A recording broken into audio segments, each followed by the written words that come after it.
ایک بڑے شہر میں ایک پرانا محل تھا جو بڑی بڑی دیواروں سے گھرا ہوا تھا۔ لوگ کہتی تھی کہ اس محل میں بھوت رہتا ہے اور رات کو وہاں جانا بہت خطرناک ہے۔ ایک دن راجو نامی نوجوان نے اپنی دوستوں کے ساتھ محل میں رات گزارنے کا فیصلہ کیا۔ اس نے بہادری کو بلانے کا ارادہ کیا اور محل کے دروازے پر آیا۔ راجو اور اس کے دوست رات کو محل کے اندر گھومنے لگے۔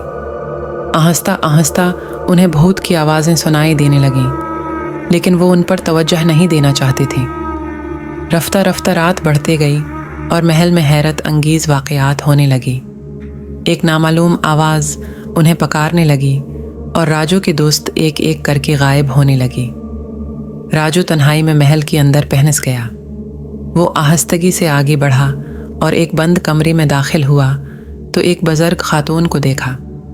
عورت کہتی ہی، بیٹا، تمہیں یہاں کرنے کی کیا ضرورت ہے؟ یہ یہاں کے اچھے لوگوں کے لیے خطرناک ہے۔ راجو ڈر کے مارے پیچھے ہٹنے کی کوشش کرتا ہے، لیکن جیسی ہے وہ دروازے پر پہنچتا ہے، اس کی دوست اس کے سامنے کھڑی ہو جاتی ہیں۔ راجو کی آنکھیں کھل جاتی ہیں اور وہ ایک الگ تھلگ قانونی محل میں پانی کے ٹینکوں کے پاس پڑا پایا جاتا ہے۔ یہ سب اس کا خواب تھا جس نے اسی بھوت کا تجربہ دیا تھا۔ راجو نے دیکھا کہ عورت اور اس کی دوست دراصل اس کی دوست تھی، جو اس کے خوابوں میں بھوت بنا کر اسے ڈرانے کی کوشش کر رہی تھے۔